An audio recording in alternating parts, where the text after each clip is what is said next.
Get started. Let me, close the door so that we're not disturbed by outside noises. Before we get started, may I please ask you to turn off your cell phones, or at least put them on silent. We are not using, we're not using amplification, so silent should be okay, right? In any event, good afternoon and welcome to our talk today. I have the great pleasure of introducing Joshua Landis, whom I've not had the pleasure of meeting before today, although I feel as if I know him because I've seen him so often on Fareed Zakaria's program and the NewsHour on PBS. Unfortunately, like me, whenever you're on television, it's because there's been some latest catastrophe in Syria. In my case, it's Iraq. I've never been on television to say how wonderful things are going in Iraq. But maybe that day will come soon for both of us, I hope. Professor Landis is the director of the Center for Middle East Studies and associate professor at the University of Oklahoma's College of International Studies. He writes Syria Comment, a daily newsletter on Syrian politics that attracts over 100,000 readers per month. He is consulted frequently in Washington, as well as having spoken at multiple policy institutes and think tanks in the United States, as well as at Chatham House. He is a prolific author and obtained his BA from Swarthmore, his MA from Harvard, and his PhD from Princeton.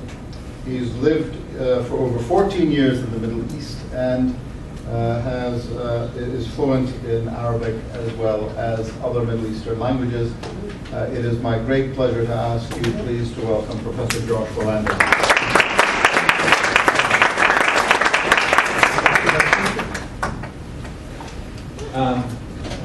Am I using this, or am I just going to speak?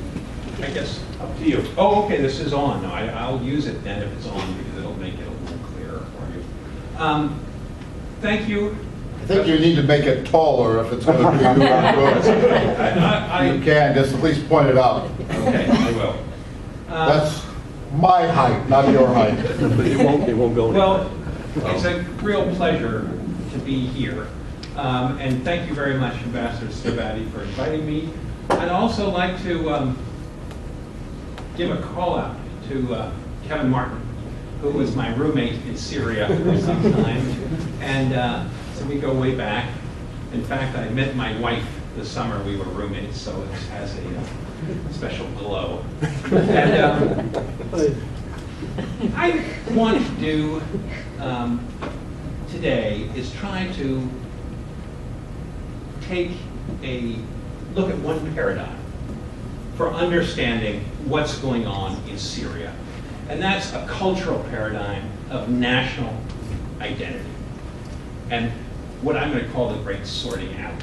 I'm going to compare what's going on in the Levant to what took place in Central Europe during the Second World War, and more than the Second World War. But I'm going to compare these countries, these nations. Why it seems a little bit weird, perhaps, but they're all the class of 1919.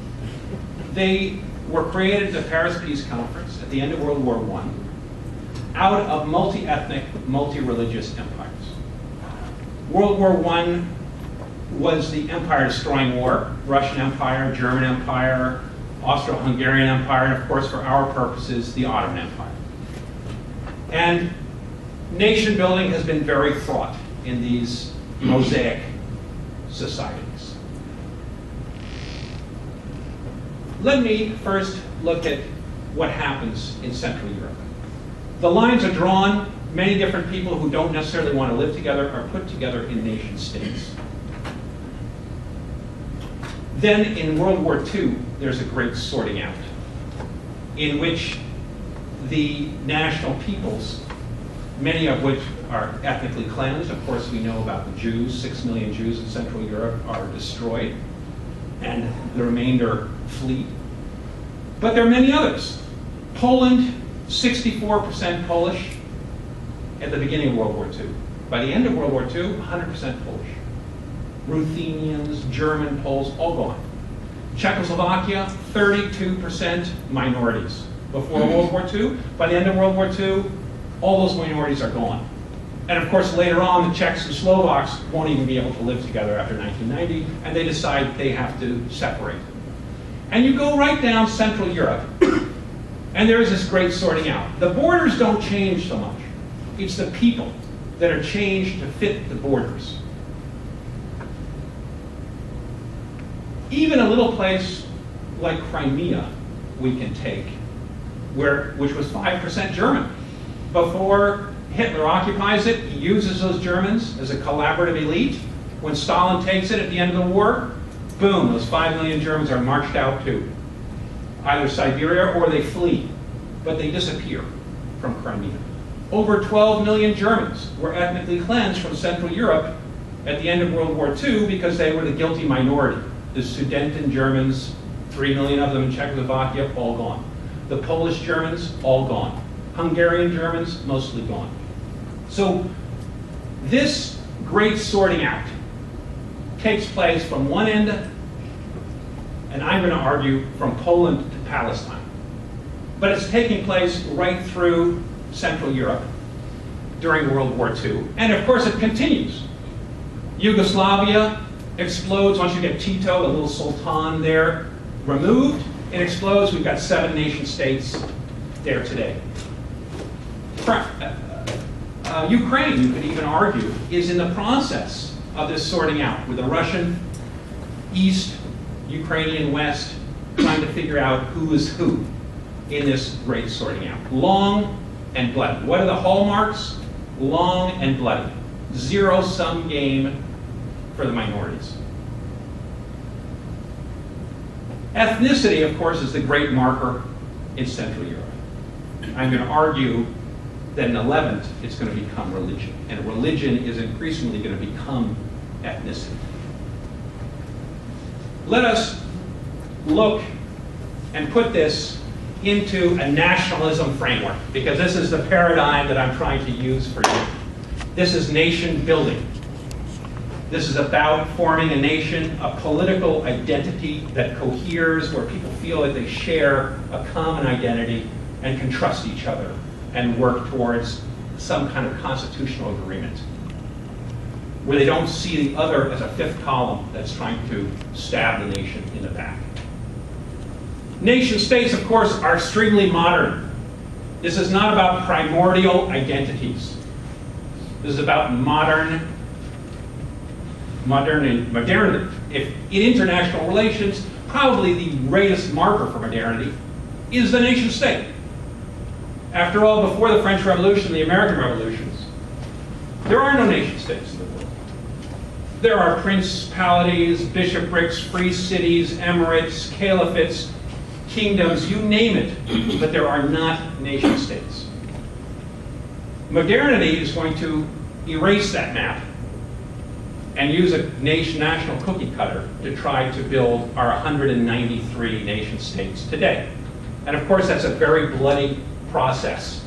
It starts with a giant earthquake in France and America to a certain degree, and that's going to move outwards.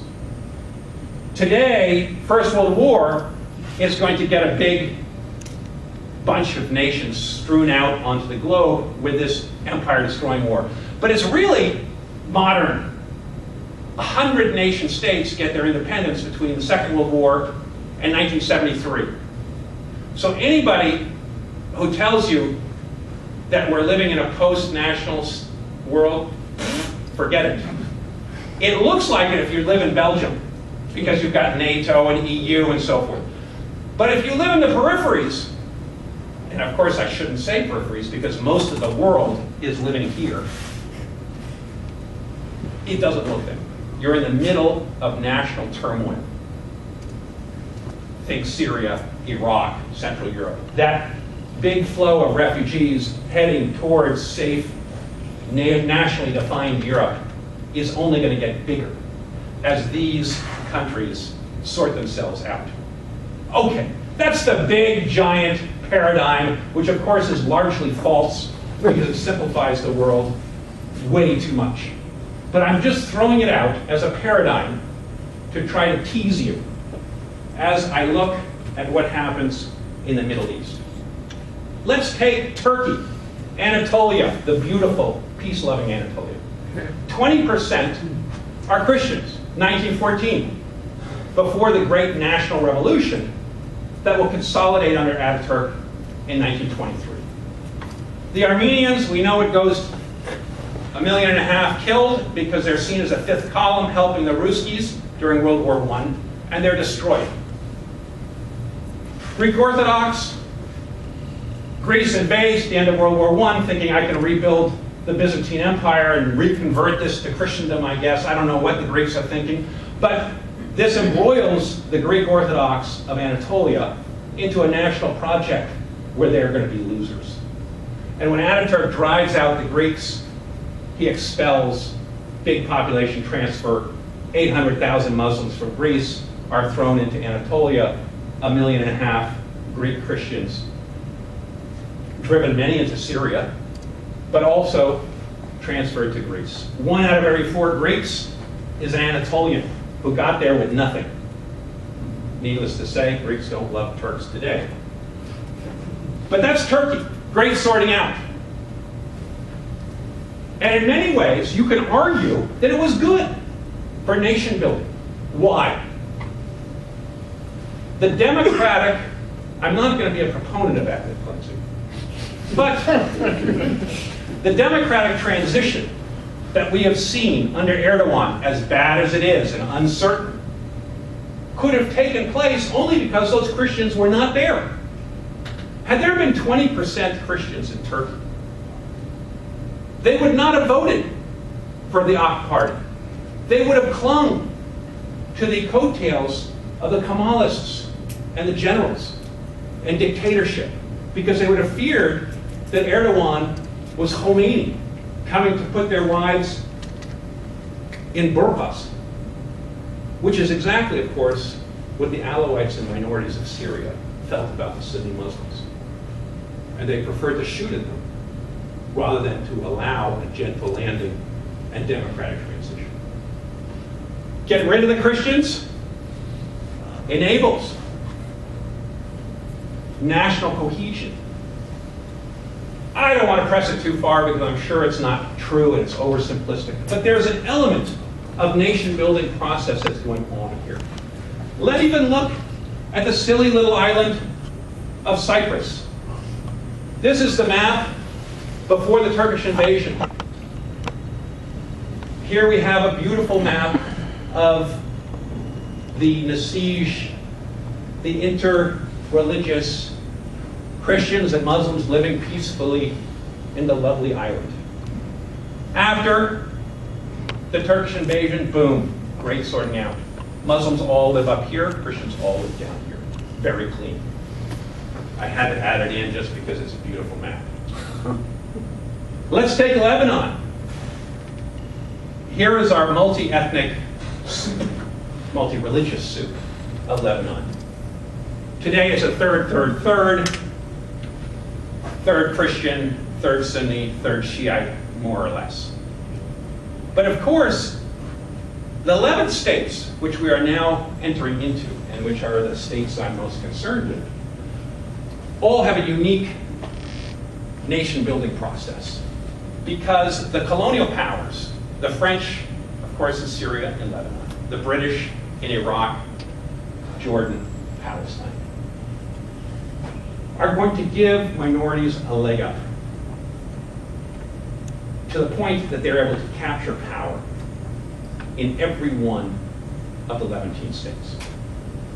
And what we've been seeing more recently is the majority population trying to shake off and overthrow these minorities in their sort of post-colonial stage. In Lebanon, of course, it's the Maronites, who are the guilty minority. and are given the leg up by the French. The president, by the National Pact, 43, has to be a Maronite. The head of the army, a Maronite. 6 out of every 11 seats in Parliament have to go to Christians, according to the National Pact. Christians have a lock. Of course, they're a minority by 75 when the revolution takes place, the uprising, the Civil War, whatever you want to call it. Long and bloody. 15 long years. 150,000 Lebanese out of 3 million, some people say 300,000 killed. Very big numbers. Lots of people displaced. Tons of immigrants. And it's not finished, of course, in Lebanon. Lebanon, the Syrian army enters in and stops the civil war, so that Lebanon still can't pick up the garbage because the government is so dysfunctional. And now there's 1 million more Sunni refugees who will become Lebanese. And Sunnis only have 1/4 of the vote in parliament. The Taif Accords gave half to Christians, who are probably a third, and half to Muslims. That means Shiites and Sunnis each have a half of a half. 1/4. And Sunnis are going to be the overwhelming majority once these people get nationalized or get guns, whichever one comes first. And they will demand much more than 1/4 of the vote. And they should. Iraq. Here I tremble in front of our ambassador, Strabati, because we've been talking about this already, and I'm going to be so schematic because I'm only going to spend 2 minutes on Iraq. But you have the same problem. Sunnis, the minority, 20%. Left in power under the Ottomans, of course, but then under the British and the Hashemites, and ultimately Saddam Hussein. Ruling over the 60% Shiites, 20% Kurds. The Ba'ath Party, the army, the upper army officer corps, become instruments for Saddam's and the Ba'ath power, and the Sunni power, ultimately, ascendancy.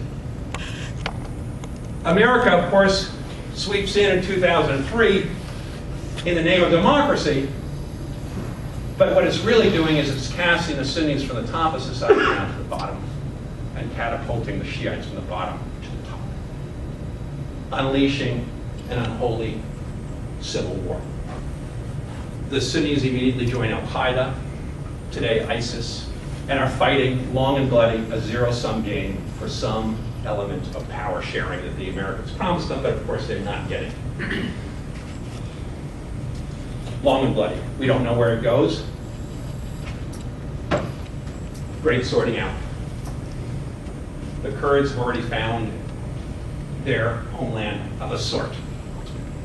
But whether they can hang on to it or they fight amongst themselves, we don't know. Palestine. Even Palestine, Israeli-Arab conflict, I think, can be shoehorned into this paradigm and this model that I'm trying to draw for you of the Great Sorting Out. The Jewish minority, 1850, about 5%. 1914 grows to 15%. By the time the British leave, 48, a third. The Arab Palestinians believe in 48 that as a majority they're going to be able to dominate. War breaks out. Of course, they lose spectacularly. The Yishuv beats them. 800,000, 2/3 of the population scattered, not to be allowed to return. The Jews are the only minority in the Middle Eastern Levantine countries that are able to turn themselves from a minority into a majority, capture their own country. But of course, to be fair to the Jews, they've already been sorted out. They've been driven out of Europe, or killed, and they've been driven out of the Middle East. Baghdad, the single largest sectarian group, community in Baghdad, 1914, are Jews. Not to mention Aleppo, Damascus, Yemen. The Jews of the Middle East are gone. Where do they go? They're gone here. Half the Jews of Israel are Oriental Jews. So the great sorting out that's been taking place both in Europe and in the Middle East leads to the Jews taking Palestine, kicking out the Palestinians. Zero-sum game. Of course, the Palestinians don't like it. They go to war. And they've been fighting for a hunk of that land ever since. Probably not going to get it. Maybe they will. Probably not. Which takes us to Syria. Alawites are the people we're interested in here because they're the minority in question. 12% in the last census, 1860, that took religion into account. 12%. Of course, there are other religious minorities. 3% Druze, there's some Ismailis, blah, blah. The Christians were 14% in 1945, but today they're probably less than 5%. They've been leaving the country quickly. But that's 20% religious minorities, another 10% Kurds, mostly living up here, but of course some scattered around. And that leaves you with 70% Arab Sunnis, the vast majority of Syria. How do the Alawites get from the bottom of society, where they are when the French arrived in 1920, to the top? Because they joined the army in disproportionate numbers. Almost immediately after the French arrived, they're met by a nationalist uprising led by Sunnis from the city. The French need to kill them and put them down, suppress them. They get an army. Who joins up?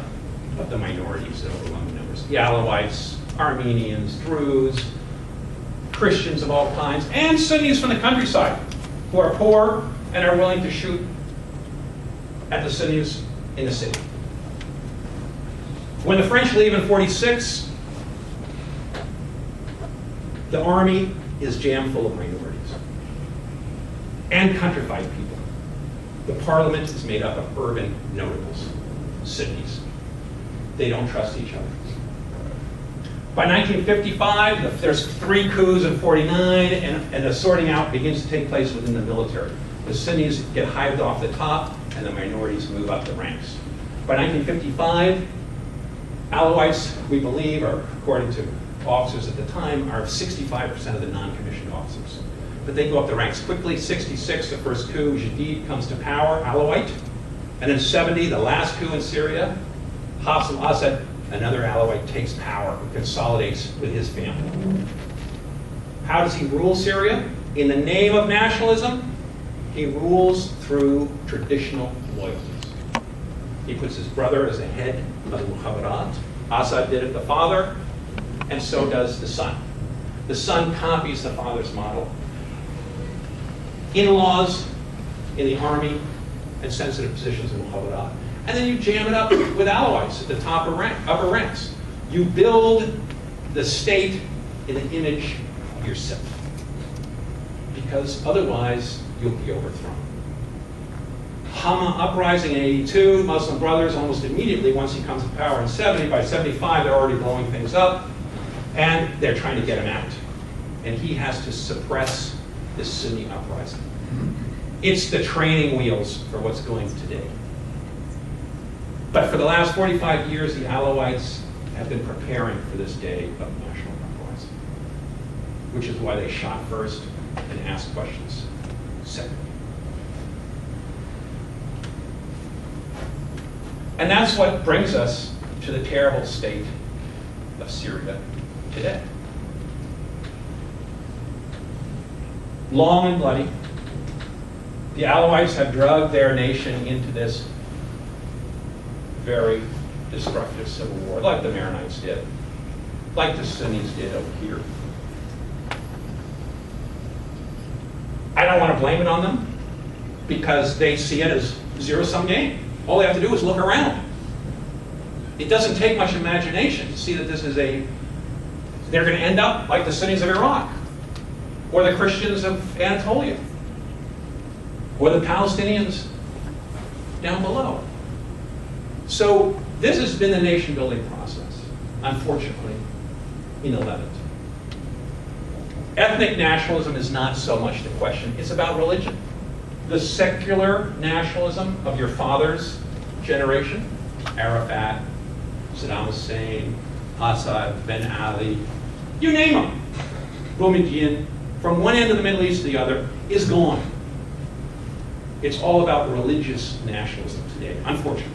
Sunnis and Shiites. Muslim Brothers versus Salafists.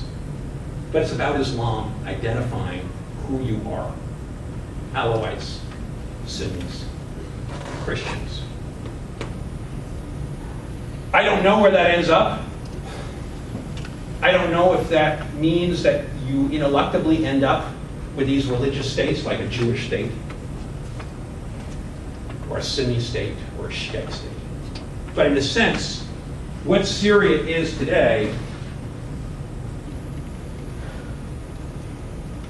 is a giant city-state here. ISIS marches in one summer without a shot fire almost from here to here. Why? Because two extremely sectarian Shiite regimes, one in Baghdad supported by America and Iran, and one in Damascus supported by Russia and Iran, are treating these Sunnis lamentably. And ISIS ran through them without firing a shot. Well, I'm exaggerating, but it was easy. And America can bomb them all they want and try to cut them in two and recreate your grandfather's Iraq and your grandfather's Syria along secular nationalist lines and try to shove all these people back into a secular identity. But it's unlikely to succeed. We're not getting there. We're abandoning any nation building process. We're moving increasingly to a simple counterterrorism policy of just mow the lawn, shave the heads off as many Sunni ISIS people you can find, and hope they don't attack America, and abandon the rest to this struggle. I don't know where it leads. Let's look at the policy. I'll try to end with a few little policy recommendations here. Now, I've given you an extremely pessimistic outlook. And in discussing this with Ambassador Strabati, he said, look, we've all lived together. We're going to live together in the future. We've got to make some deals. But I'm not sure we haven't passed the deal-making stage. In the same way that the Poles passed it, the Czechs and Slovaks passed it, the Yugoslavs passed it, the Ukrainians may be passing it. Because this is nationalism. This is identity. It's about living together. And you look at the language that Alawites and Sunnis use today for each other in Syria. It's a language of the complete other. What are the names that Sunni warrior chieftains, militia leaders use for the regime? Rafida, the refusers, because they don't accept the true Islam. And Majus, and Nizam Majusi. What's Majus? Majus, you all know Magi from those kings of the Orient, right, who come and give gifts to, three kings. At any rate, the Magi are just Persians. It's the same word in Arabic. Pre-Islamic Persians, Zoroastrians. So they're not only calling the Alawites not Muslims, but they're calling them not Arabs. They're crypto-Persians.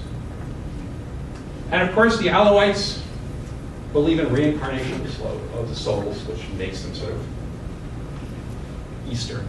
They have a trinity, Ayn Min Sin, Ali, Muhammad, Salman al-Farisi. Salman al-Farisi is the first Persian convert to Islam. He's the Bab, which makes them a little Eastern. They have other aspects.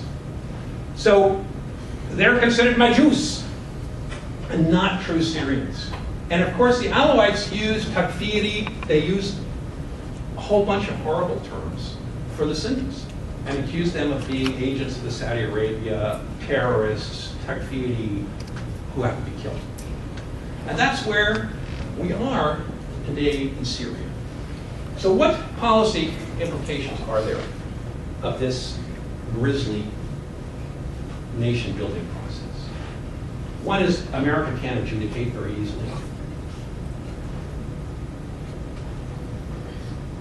It may not just be about making that deal. Power sharing, we've tried for 10, 12 years in Iraq, power sharing. It hasn't worked.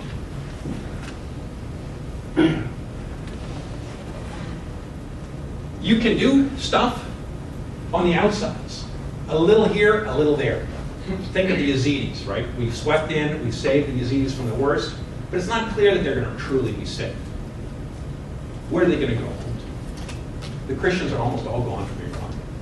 The Shabak, all those little minorities that used to live in that mosaic, they're gone. They're not coming back. The Christians are leaving the Middle East at such an incredible pace, there will be none left in a decade, at least in Syria. Very few. There may be a folkloric sort of afterglow, but they're gone.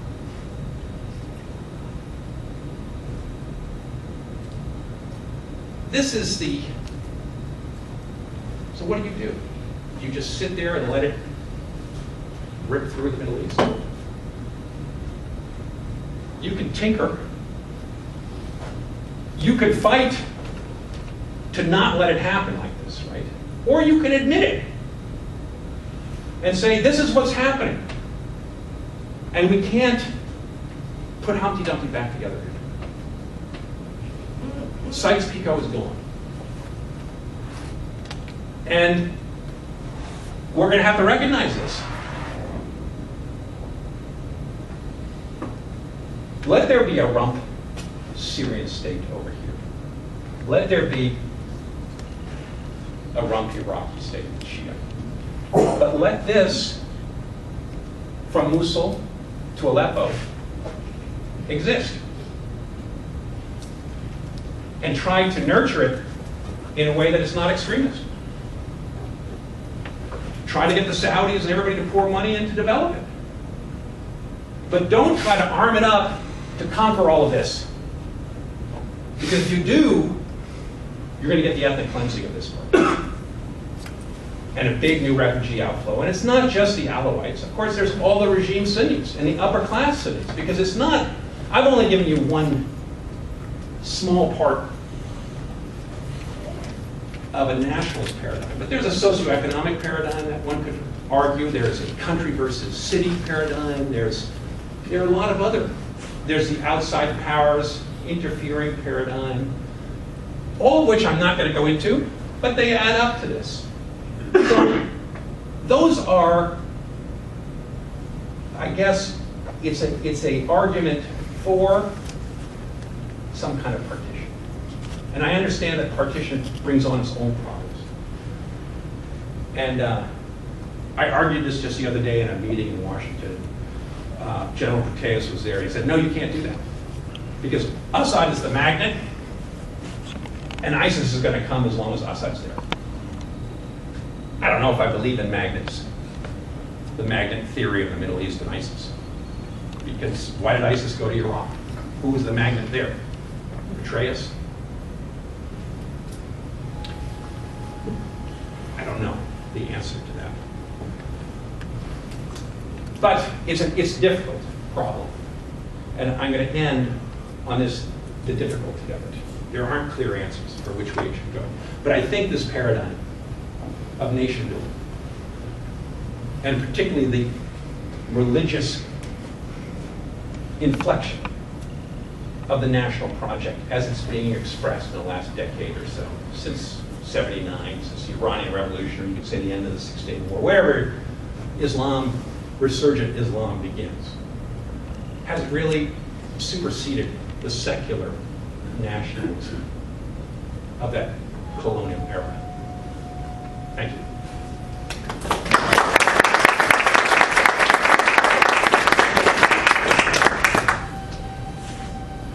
Ambassador, you were raising your hand there? Well, you've left us with such a cheery picture. I try to be provocative. Put that. Your map is captioned ISIS area in full, and it's sobering enough as such. But there's a misleading element of the map. And that is that over here in a very sort of pretty purple or lavender, whatever that color is, you've got the Shia area. You've got in yellow the Kurdish area, etc. That in a sense, actually, and I'm sorry I'm thinking about this as I'm speaking, but in a sense the entire map could arguably be called misleading. Because ISIL doesn't control this vast territory. Right. You prefer this map, which is the minimalist That's at ISIS least a map. little more accurate. Okay. Because what it controls is a string of pearls of cities, towns, and villages hither, thither, and yon. But if you go back to the other map, Right. This is the map of denial. Okay. Go ahead. I'll go back. that's a river in Iraq, not in Egypt, I guess. In Iraq and Syria. But that's the fact, because there are vast swaths of Anbar, for instance, which even Saddam Hussein didn't control when he was at the height of his power. This is mostly desert. You're right. But the point is, the reason I raised my hand is not that. It's because there are vast divisions amongst the Shia. They're not a united front. And when the Hashd al-Sha'bi, when the Popular levies, the popular mobilization fronts, when they get done doing whatever it is they're going to do in Anbar and Mosul or wherever else they're going to do it, they're going to turn against, the Supreme Council for the Islamic Revolution in Iraq, whatever they're called now. They're going to turn against the Muqtada Sadr's forces. There is nothing that binds the various Shia parties together, as that map suggests. They're not united. The same is true of Iraq's Kurds. They've just barred the Speaker of the Kurdistani Parliament from entering Erbil. But they want to live together. I mean, the thing, you're right. Well, everybody would live together. I'd live together with everybody else too if I got to make the rules. The point is, you don't want me to make the rules because you want to make the rules. And we're not able to come to a meeting of the minds, granted that we're all Shia, or we're all Sunnah, or we're all Kurds, or we're all whatever, because there are real contradictions between us. I say all of that, and I'll shut up and let you respond. I say all that to say that your idea of partition, I think, doesn't take that adequately into account, and into the possibility that partition is as likely to result in a true atomization of the Levant as it is in creating anything coherent. Well, you may be right. I don't know whether these places would hang together. Whether Alawites can live with other Alawites, or Kurds can live with other Kurds, or Shiites could actually. I don't know. It is a very fragmented place today. There are 1,500 Sunni militias in Syria, according to the CIA. How does that cohere? It is a problem. If I could, just in sort of the geography here, and I know that the geographers I've walked into, usually I'm giving this lecture to people who don't know as much about the Middle East as you guys do, so it permits me a lot of leeway. But in a sense, ISIS has grown up. If we take sort of the Arabian Desert here shoots up, right, and goes along the edge of the Euphrates, and it goes up right here, and it comes down from Aleppo, Hama, Homs, Damascus, Jerusalem. These major cities, Baghdad, the four major cities, are like little ports at the edge of the great Arabian Desert. Right? This is the sea, camels are the ships of the sea, all that stuff. In the same way that you get Beirut and Tartus and Izmir and Alexandria along the Mediterranean, city-states. These are the city-states at the edge of the great ocean, the desert ocean. So you've got a Bedouin Arab geography inside those cities. Then you have the cities which are sort of in between the desert and so on. And then you have the weirdos in the Fertile Crescent, the upside-down horseshoe. You've got the Jews and the Shiites and the Maronites and the Alawites and the Kurds over here and the Turkmens and the Shiites down here, and all this little flotsam and jetsam with the Shiites even going right down the Gulf, of course, through Saudi Arabia. And these two big, they've all, because the nations have fallen apart, you're getting these fault lines reemerging. Not just sectarian fault lines, but these larger sort of desert zone fault lines. I don't know where that leads us, but it leads us to fragmentation. But that's what is emerging. That's what we're seeing. Yes, sir. Yeah, I would like to go over with you. Let's go back to the 1930, 1940, when the colonial powers entered this area. See what happened to Iraq from 1930 until the overthrow of the royal regime. Yes. They lived in a society. What you're talking about, that's big curve, it's a nomadic culture. Most of them tribe. They go back to the Arabian Peninsula, they go to northern Iran, they go to northern Syria. And soon some of those nomads, they go summer and winter from ages.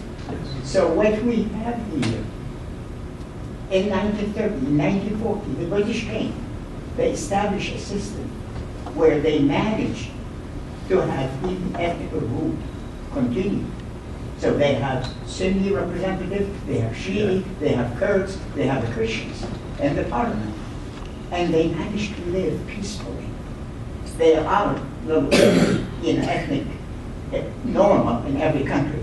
You know, we call this, you call us this. But society there was some kind of a system of civil law until Saddam Hussein came. Saddam Hussein came is just a power grab. But you had that Ottoman elite that assumed power under the colonials, who were educated together, who were managers, who didn't look at religion very seriously. They saw that religion as something you could use to bring to manage. Why can't we do it now? Yeah. You see? I understand. That's the thing. You were looking at the map at the present time from the point of U.S. government. What can we do at this area? Let me just look. And take the easy way out of it. In reality, they lived there. They managed on it. Religion was not powerful. But look at what's happened today. The liberals have been scraped off the top of both those Okay, societies. I'm granted. And underneath, you're getting radicals.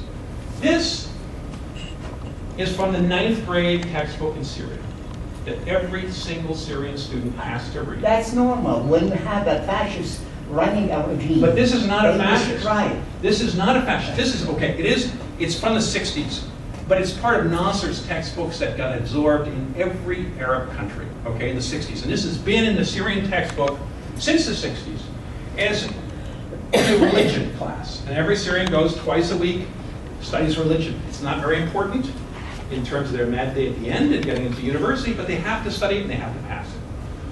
Here is, what do you do with pagans and atheists?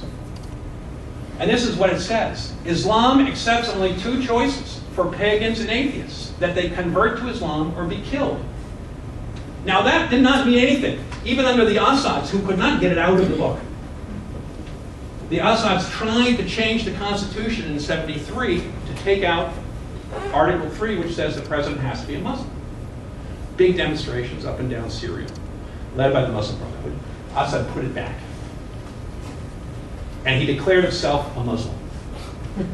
And he made as many of the sheikhs of the Alawites come into a big meeting in '73 and say, we do not believe in Ali as God.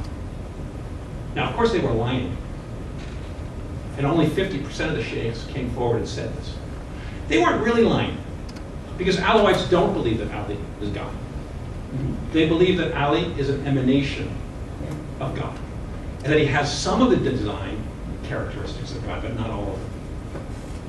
So they say, we do not believe in reincarnation. They do not use the word reincarnation. So it's not like the Christians who believe that Jesus is God. Ali is not 100% God, but he is a divine revelation. And they believe that Ali is the ma'na, the meaning, the true batin. Muhammad is hijab, the outward veil. And Salman al-Farisi is the bab, or the natiq, the porte-parole for these Trinity. But Ali is clearly the important emanation. And that's the problem. They are pagans. Well, at words, but in reality. Okay, in everybody reality, is. they're no more pagans than Christians are. But You see? the reality as it is. But the they Muslim live Brotherhood, together. Sayyid al-Hawa, the 1950s, the philosopher king of the Syrian Muslim Brotherhood, wrote, the Alawites are the Murtaddin. And he compared it to the wars of Ridda, because they knew Islam and they left it. So like the wars of Ridda after Muhammad died, and Abu Bakr had to bring all the tribes back into Islam, this is what we have to do to the Alawites and the Druze. And this has been the argument amongst the Muslim Brotherhood in Syria since the 1950s. What happens? But who was ruling the country? But look at, here is ISIS. The Alawites were ruling the country, but they were too By the stupid. secular party. It's theoretically secular. But But look at, they left this in. It was sitting there. So what happens when ISIS comes to rule? ISIS goes and gets the Yazidis, and what do? They go, oh God, it's a pre-Islamic people, they're pagans. Kill them or convert them. Take their women as slaves. Here's the Druze, right? ISIS on Syria's Druze. This is from the recent issue, number 10 of Dalbek, their magazine. They are not at the level of Ahl al-Kitab, nor are they mushrikeen. Rather, they are from the most deviant kuffar. Their women can be taken as slaves, their property can be seized, they are apostate heretics whose repentance cannot be accepted. Rather, they are killed wherever they are found. This is the religious people. And cursed as they should be. Blah, blah, blah, blah, blah. So they go on for the Druze who've done nothing, have not laid a hand on the Sunnis. And we saw, not only this is ISIS, but Nusra, when they took over the 13 Druze villages up in the north near Idlib, they blew up their shrines. They started taking their property, a bunch were killed, blah, blah, blah. I mean, I don't know. Of course, here's our nice Druze. This is the picture that went along with the magazine, Davik. Of course, here's our favorite Druze, who is now, I guess, becoming an American. But, yes, sir, I'm going to come to you next. Yes. Hi, can we go back to the map, the one with the, the lavender? Because I've noticed there's a bit of a paradox where when you look at a map, all these borders, they seem so clean and they're all so stable and everything. But when you actually go onto the ground, I know there are plenty of places where you could just walk straight through from Iraq to Syria. And it doesn't seem like these borders that were laid out are really significant anymore. So at what point do we A, redraw the borders, B, just stop acknowledging their existence? At what point do we, I guess, I don't know, can you provide some insight as to the significance? You can take a bus from Beirut to Raqqa. There's a bus that goes every day from Beirut to Raqqa. So you can go right through those borders. No doubt about it. So what's their significance? Well, the significance is that everybody's fighting over them. And, ISIS is trying to expand. Assad's trying to hold the line. The rebels are fighting over the Jaish al-Fatah, the major power in Idlib up here, which is the biggest non-ISIS rebel grouping. Fought a very bloody war with ISIS over control of this area. Kicked ISIS out of Idlib area, but were unsuccessful in getting ISIS out of that Raqqa area. So that's the significance is that everybody is fighting over those borders, and half the Syrians are displaced, and 4 million have left the country, and 250, 300, 400,000 are dead. And that's the importance of the borders. So people need to have security and have these borders. And that's what, in a sense, the Russians and the Americans are sitting down in Geneva and Vienna and arguing about today. And nobody can agree what should happen. The Syrians believe that they're going to retake all of Syria. The Assad government believes, and that's what they're saying today, is that they're going to reconquer all of Syria with Russian help. And Putin said exactly the same thing. He said there's only one legitimate government in Syria, and that's Assad's government. And all the other insurgencies are illegal. That's what he said to the UN. And theoretically, he's acting upon that to blow apart all the other rebel groups. Now, there's been a division of labor in which America essentially has taken the east of Syria. Russia asked America to withdraw its planes and to stop overflying Syria altogether when it entered. America said no. And now they're sitting down to deconflict. But what that means is a power sharing deal in which America will take the east and hold down ISIS, and Russia will take the west. And essentially that's, Russia will get the good parts of Syria, and America gets the crappy parts. They have to deal with ISIS, and Assad, and Russia has to deal with Assad, and take on Al-Qaeda and all these other groups here, theoretically. And the Syrians say, we're going to have consolidated Aleppo in 3 months. In a year, we'll really own it. That's what they're saying. And then they're going to get all the 4 cities. And from their point of view, those 4 cities are Syria. All the other crap out there is afterthought. And so that's what's, and America and Saudi Arabia and Turkey have to sit down and decide, do we want to outbid the Russians for Syria? America has already said no, we don't. Obama said we're not going to outbid the Russians for Syria. But that leaves the Saudis and the Turks. How much weapons are they going to throw in to the rebel groups in order to try to get the Russians to sink in this swamp? Now everybody in Washington and everywhere else has said Russia's going to sink in that swamp. And so they're going to make it sink. I presume that's their problem now. How can we make Russia sink in that swamp? And of course that means throwing more guns, more anti-tank missiles to the rebels, and getting them to shoot as many of Assad's army as they can, so that Assad's army fails in its effort to retake Aleppo. And that's going to be the game for the next year, as I imagine it. And the West is going to hope that Assad and the Russians come back on bended knee and ask for some kind of a better deal, where America will get Assad to go, or something, whatever they're going to demand, I don't know.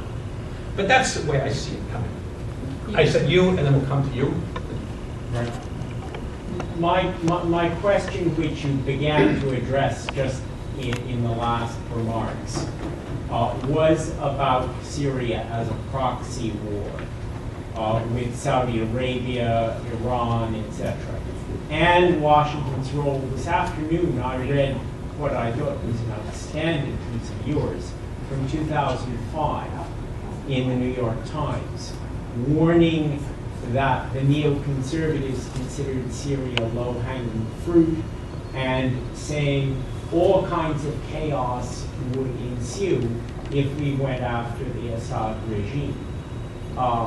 Now you seem to have switched considerably, accepted that, and be talking in what is some of us in the audience is a almost cynical way about the kind of ethnic sorting out and your remarks now about Washington's purposes in embroiling Russia. Do we not have, for one thing, various factions in Washington between the neoconservatives and the anti-Russian forces on one side, and Secretary Kerry yesterday at the Carnegie Institute for International Peace, Endowment for International Peace, was really talking about the conflict between those who want to close wounds and those who want to keep them open. Now, maybe that's just idealistic talk, but if you really wanted to close the wounds and do this with the minimum bloodshed possible, would you be trying to undermine the Russians as much as that? Would you be tolerating the actions of Saudi Arabia and Turkey as much? Or would you turn to our so-called friends and put some real pressure on them and be somewhat more accommodating towards the Iranians and even the Russians? Well, thank you for that question. Yes, in 2005, when it seemed that Bush might be going after Syria, I thought, this is stupid. Because Syria is a powder keg. Having lived in Syria long enough, and lived in Lebanon during the Civil War, watched what happened to Iraq, I said, Syria's going to be worse. As bad or worse. And you don't want to wish that on anybody.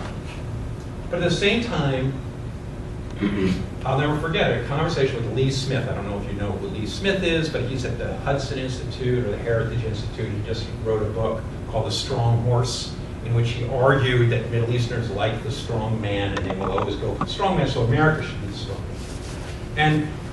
And I'll never forget sitting in a cafe with him, he's a reporter in Damascus, and he said, we got to get rid of the Assad regime. Washington should just pressure Assad's like pops. I said, you don't want to do that. It's going to be civil war. The Alawites are not going to go down easy. You can't do it. The Sunnis aren't ready. They're fragmented, blah, blah, blah. It'll be like Iran, but worse. He said, that's okay.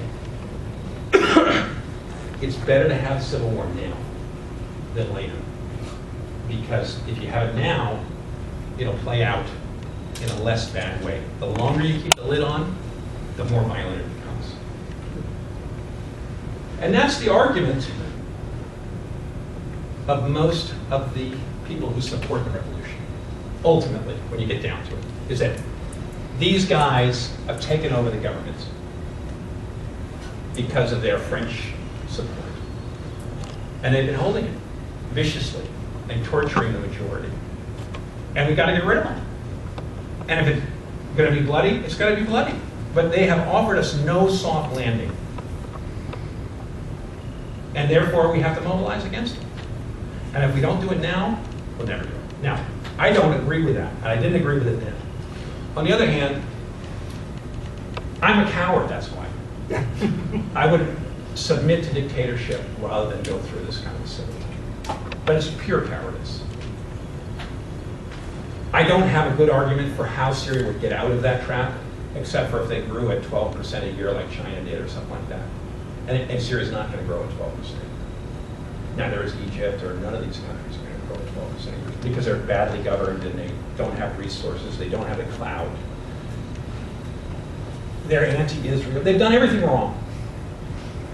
But that leaves us with today.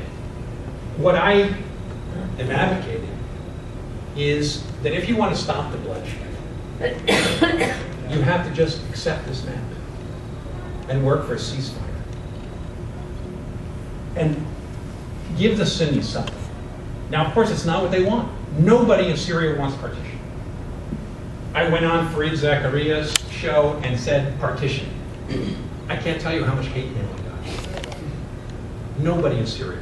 They've done polls, 70% of Syrians say that you have to keep the country together. The trouble is, they don't agree on how. And as long as they disagree, they're going to fight each other, and there's going to get this war, and all the superpowers are going to take sides. And we're locked in this civil war, which nobody's going to win. But some form of post-Assad, but still Alawite Syria, I mean... But the rebels don't want Alawites. They say Assad. Well, the rebels, but let's go beyond the core rebels to the other Sunnis. But they don't count. The other Sunnis live in Washington and France today. They don't have a voice. They're not on the ground. They're not shooting guns. There aren't, in other words, civilian populations there who would accept compromise. There are tons of people who would accept compromise, but they don't have the guns. The guns are held by these rebel militias that have very clear ideology. That's the extremists own the place. And that, you know, if you take Lebanon, how that civil war comes to an end because the Syrian army occupied it, took the guns away from the radicals, or most of them, not Hezbollah, and sent the politicians, the 76 still living parliamentarians, to Taif in Saudi Arabia, where they came up with a new Taif agreement. But it took an occupying army to get rid of those radicals and let the moderates go. Iraq was America that kept their foot. Of course, we were killing Sunnis, but we were also suppressing Shiite militias, the radical militias, that allowed a new government to be built up. Now, we took our foot off those Shiite militias, and boom, they're back with the Hashid Shabi and everything else. And we're worried about them. We're trying to push them back in the box. But there's an Iraqi state there. It's very fragile and it may fall apart. It's becoming more Shiite sectarian all the time as it's trying to incorporate those popular militias. And America's lost that war to try to make Abadi the power sharing guy. They're not going to, they've failed. They can't take Tikrit on their own. It was the Hassan Shabi that took Tikrit. Those are the people who are willing to fight for their country because they're Shiites, they're fighting for Shiism. And They're fighting for Shiism or anti-Semitism. both. It's become the hatred now. It has become a hatred. You're See, right. It's become hatred now.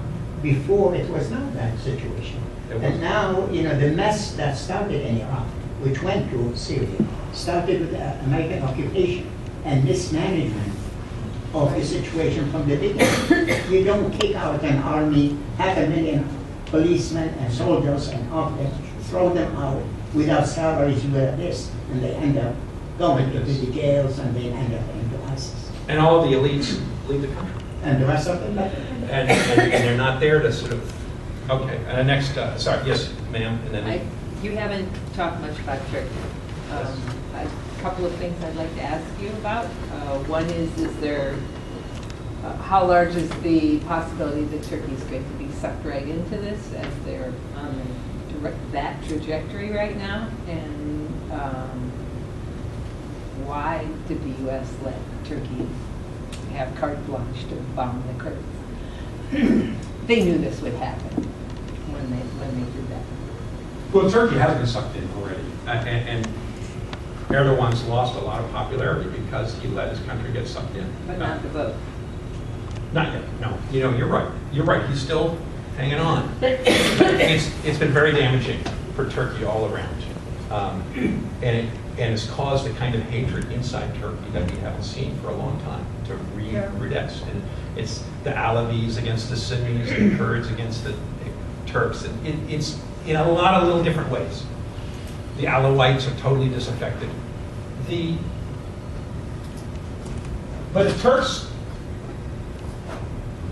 Turks, of course, made the same mistake that everybody else made. They thought Assad was going, and they jumped on this bandwagon of let's promote the Muslim Brotherhood and see if we can get an Ak party of Syria that'll be our democratic kin. And they failed miserably. And now they're stuck with Al-Qaeda and Ahrar al-Sham and Salafists, who are the only good fighters. And they sort of want Aleppo, and they don't want, certainly they don't want the Kurds, which is the main objective of the Kurdish today, the PYD, is to join Afrin, that little outlier yellow spot, to Kobani.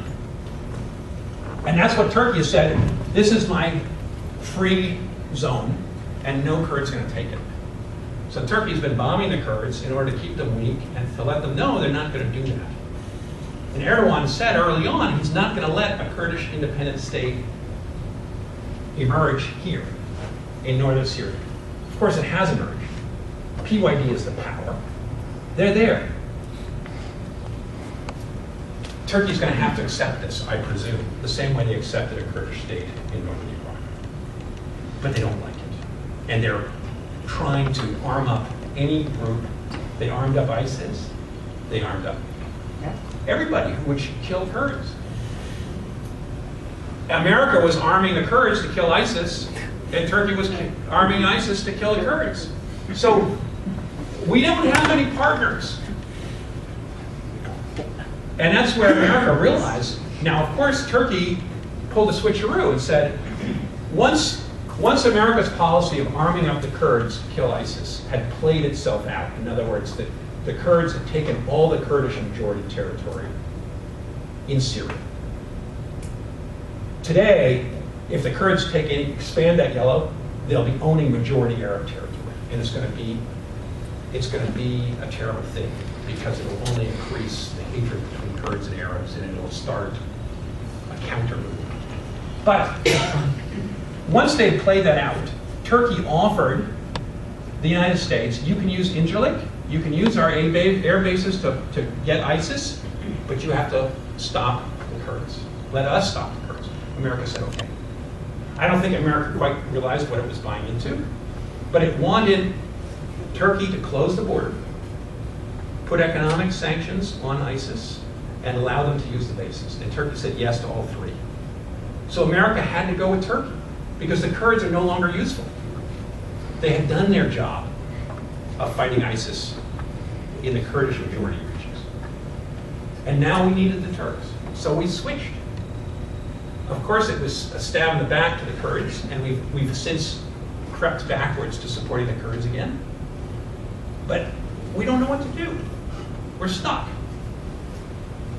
And this sorting out process is taking place, and these different national identities are emerging. And America is trying to fumble their way through it, I guess. That's the way I would say it. And Turkey's going to have a Kurdistan on there. Yes, sir. If we could go back to the question of borders, it seems to me that ISIS isn't interested at all in borders. They don't aspire to a nation state the way revolutionary movements have since 1800. Right. Their aspiration is trans-border, transnational. The rhetoric of the caliphate is not at all. It's It's like inimical to a Napoleon. nation state. They right? want to take the French Revolution to the world. Right. So they're inherently expansionist, and yet I guess I have two questions. What are the limits on that map of their expansion? I don't think they can move into Shia territory. The Hezbollah is not going to let them get into Lebanon. They can't go any further into Kurdistan. So what are the limits of their expandability? And also, what is their de facto model of governance? Well, I don't think ISIS has got a great model of governance. I think, in a sense, what's waiting to happen is, the big question on borders today is Aleppo and Idlib. What happens to those parts of Syria? Does Assad reconquer them? And that's what he's trying to do today. That's where he's focusing his energy. He's moving back to Jisr Shamur, and he wants to get out of Idlib, and he wants to take Aleppo. I think he'll be content if he can do that, because those are the rebels that really concern him. Now, if America, and this is, I don't even like to talk about it because it's not going to happen. America is not interested. If we know one thing about Obama, he doesn't care about Syria. He's not going to get stuck in that swamp. He's not going there. America is not going to divide Syria. In 100 years, it's not going to do it. But if you were thinking, waving a magic wand, and saying, how could I solve this problem through recognizing the powers up there, that we're not going to beat Russia, we're not going to arm up the Sunni rebels that take Damascus, a city of 5 million people, which would be completely destroyed if you did that. Send out waves of new refugees. We're not going to do that. We're going to leave Assad in control of that and the coast. But where do you want a Sunni state to be? Do you get Aleppo? If you sat down today with the Russians, the Iranians, and said, I want Aleppo in my Sunni state. I want Idlib in my Sunni state. I think they'd give it to you. The Russians and the Iranians would. Assad may not. But the Russians and the Iranians don't need Idlib and Aleppo. All they need is Damascus and the coast. Iran wants to screw Israel in Lebanon with Hezbollah and protect Shiites. They can do that with a small Assad Syria. Russia wants the coast and to be a player in the Middle East and to have a bridgehead on the Arab-Israeli conflict, so that every time anything happens in the Middle East, they're in Geneva talking at the table. They could do that with Damascus and just this rump state here. They don't need the rest of Syria.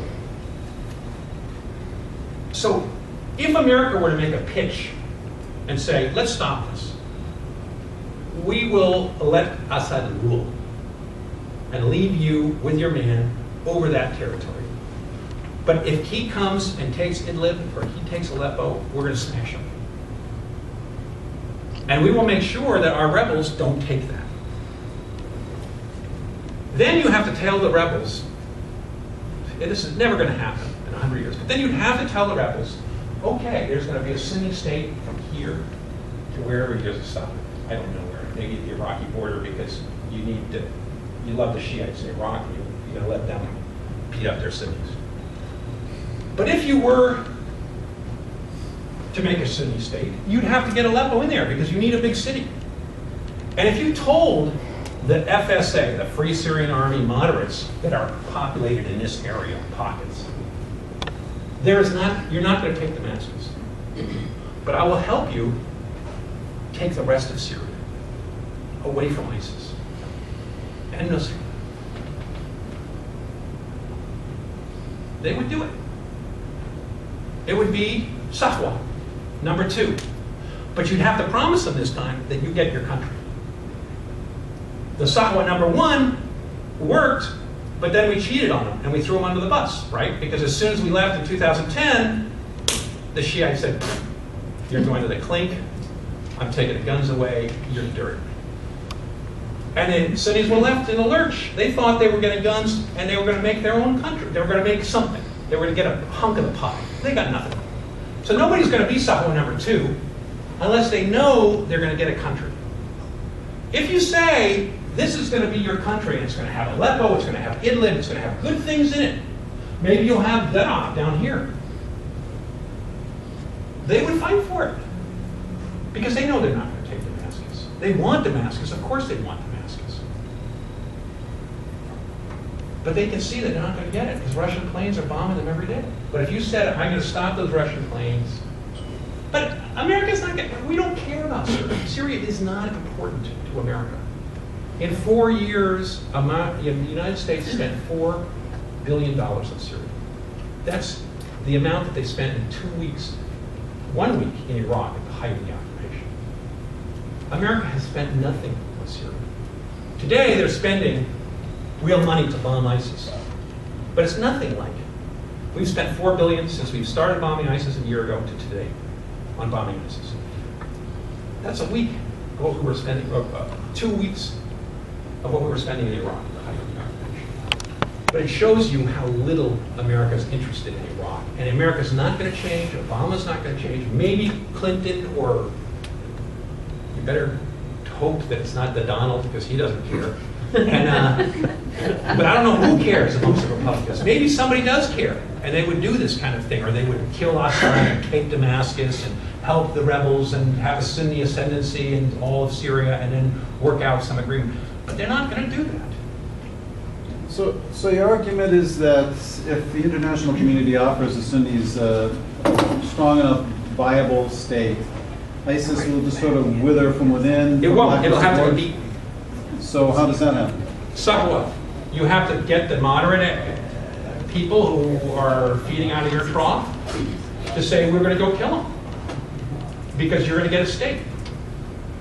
And they may not like it, but I think they do it because they did it in Iraq. Yeah. I'm actually. Now, Go ahead. you're from Deir ez-Zor, right? Yeah. So you're from the middle of ISIS territory. Yeah, I come from ISIS.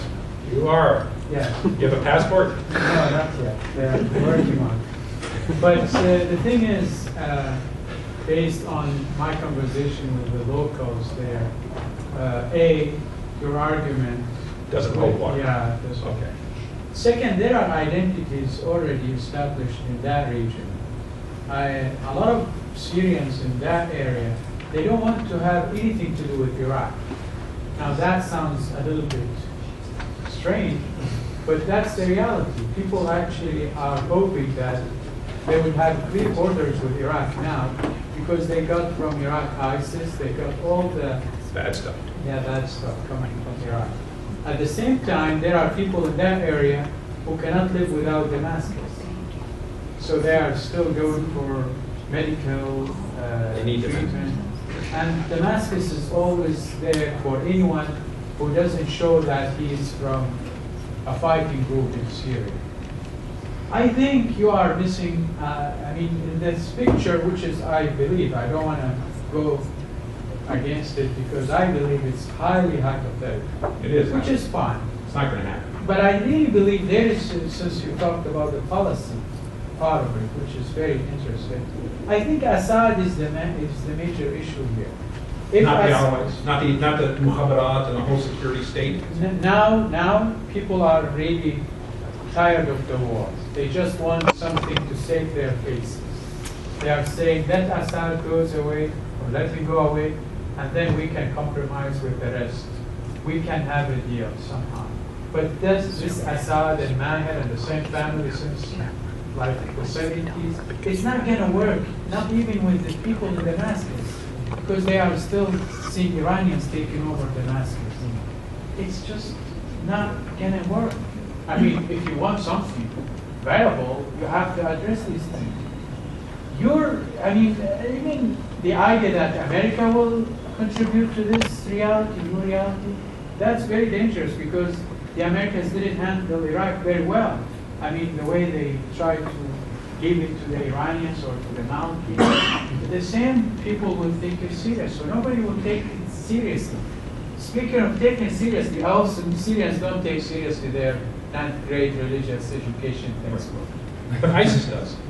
ISIS have their own books now. But where do they get it from? It's sitting there in front of them. They've all learned it. True, but also there is an intellectual kind of revolution now to actually dismiss all this kind of pre-modern rhetoric about the non-Muslims. I believe that it's all made up by some opinions. It doesn't reflect Islam. In the sense like there are no Quranic text or hadith that you can put there to make it an imperative for Muslims to act on these rhetorical kind of discourses. But even now, people are afraid of ISIS, not because they believe that ISIS should contain them, because ISIS is using the sword to kind of scare people. So this reality of ISIS that you see there is just very fabricated. Because once ISIS is... Will of the West. And a lot of people don't want ISIS to go away without Bashar going first. Why? Because ISIS actually kind of made a system there. There is no chaos now in that area as it was before ISIS. Before ISIS, everyone can shoot you. Right. Now, only ISIS. But So now people don't want Bashar, don't want ISIS to go away, and then Bashar is still there, and people have the same chaos back to their region. Take Bashar away, everyone will follow you. Just say, okay, now we have government, we have police. right. But then, Let me have two things to say. One is agreeing with you on. I spoke to a friend who's from Bukamal not long ago. He's a Saudi Arabia journalist. He just lost his job as a journalist. He went home to Bukamal for almost a month to see his mother and his brothers and so forth. They're all still there. And he said, he came back, we spoke on the phone from Saudi Arabia, and he said, first of all, I want to tell you, my mother likes ISIS more than what was before. Because before, there were 7 militias in Bukamal, and they were always fighting, and when you went out, you didn't know who was going to ask for what. If you got in a car accident, something bad happened in your neighborhood, you didn't know, you couldn't adjudicate anything. Now, you may not like the law that's there, but you know what the law is. So you're right. But that suggests that people do like ISIS. I mean, they don't like ISIS, but they prefer ISIS to no order, to chaos. Secondly, this is the problem with getting rid of Assad today, and it's the problem that confronts the Russians, because I think the Russians would love to do a switcheroo if they could. But I don't think they can. And that is probably a controversial argument, which is that the regimes in the Middle East, here, let me generalize about the Middle East. The regimes in the Middle East have turned themselves into the state. They have made the state a reflection of themselves. So you can't separate. America still thinks it can regime change and keep the state. And what it's found out, to its great chagrin, and much worse for the people who live underneath it, is that you can't do that. The regime has captured the state. So that when you take out Saddam Hussein and get rid of the bad party, the regime, and those top military guys, everything falls apart. Look at Gaddafi. You get rid of the evil dictator. Look at, I don't think you can get rid of Assad and his family, because then everybody around him is there because they're loyal to him. They know what they're doing because they wake up in the morning and they go, you saved me. And as soon as they don't have a ring to kiss, they're not going to know what they're doing there anymore. And the person who's put above them is going to get rid of them very quickly because they're not, what are they doing there? They got no muhalat, they've got no qualification. They weren't put there because they're smart. And that's the problem. The whole thing falls apart. And this, think of Saudi Arabia without the Saudi family. How do you disambiguate? The whole country is named Saudi Arabia for a reason. There's 20,000 princes. They own all the land. You can't get rid of them. Think of Jordan without the Hashemites. There's the loyal Jordanian army that are the Bedouin against the Palestinians that have all been balanced over the years. If you get rid of the Hashemite kingdom, they're all going to fight each other for power. And that's the problem. These countries are hostage to these crappy regimes, like Assad regime, which has the whole country at the point of a gun, but people are begging him to stay. I don't know how many of you saw the front line 2 nights ago, but he went around to all these Muhajibat, these Sunnis in the souk and so forth, who'd lost kids, and they were begging for Assad to stay because they don't want to lose their last bit of home. They don't want the chaos. They're like the people who like ISIS in Bukhara. You're just begging for whatever asshole dictator is going to bring order to your place. And that's, unfortunately, the state of the Middle East today, is that these regimes have captured the state. So if you get rid of the regime, you get rid of the state, which is why Russia can't just say, oh, Assad, you've got to go. And we'll switch in, Alawite X. Because the whole thing would crumble. And Assad's not going to allow it.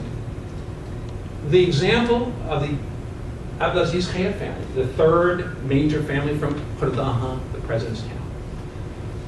He'd been in jail as a dissident for 10 years. The Russians brought him in 2012 to Moscow. They looked at him. He went to Beijing. The Chinese looked at him. They were clearly thinking, I'll do a switcheroo and we'll get rid of Assad.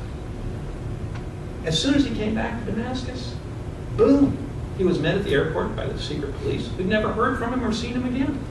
He's dead. Or he's hung upside down in some dark dungeon. But Assad is not going to allow the Russians to choose the next president of Syria. He's not going to do it, any more than he would allow President Bush to choose the next president of Syria. And that's the problem that faces any imperial power, like the Russians, or the Iranians, or the Americans. They can't choose it. America's been trying to find another president for Syria for 30 years. And they couldn't do it, because Assad kills them before they can get in there. And why would any Alawite want that job? If they took it, the next thing they'd be getting rid of, and you get rid of the whole Alawite establishment, because that's what America really wants. And that's what the rebels want. The Alawites aren't going to give up. If they give up their guy, they're all going. And they know it. They're going to be like the Christians in Turkey, the Palestinians in Palestine.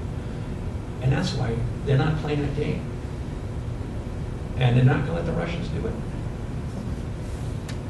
And that's, I better end here. I know I said I would ask your question, but we've gone a long time. Well, we have, One more? I guess if you promised her, okay, go ahead. If you promise you get to her, then I won't interfere with it. Okay. But this is the last question. We watched Iraq, but go back and remember Biden's proposal for a federal Iraq, 3 countries within it. Just a comment. Would that have worked? Could it have worked? Could it work in Syria? Well, I think our friend here has said why it doesn't work.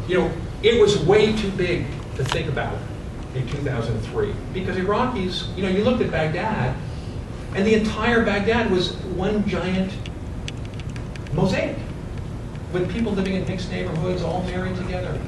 You look at Baghdad today, it's a lot different. It's been sorted out. And that's what happens. All those brick walls in America were building, and then people, you couldn't stop it to a certain degree.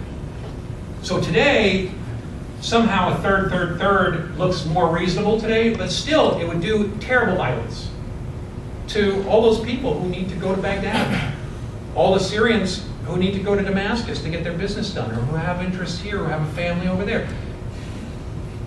That's the problem, why it's so hard to divide these. Look at Yugoslavia. It's a bad answer. To divide a country like that is a very bad answer, because it's done terrible injustice to all those different people. On the other hand, you say, well, it's better than fighting that war again. And those are the two terrible choices that confront anybody looking at this map. And neither choice is good, which is precisely why the world is not going to make a choice. And they're just going to let this civil war drag on for the next 5 years, which is my prediction. It's not what I wish for Syria, but I think it's what we're going to get, because there aren't good answers. And Syrians want their country back. And they keep on thinking they're going to get it back. Thank you.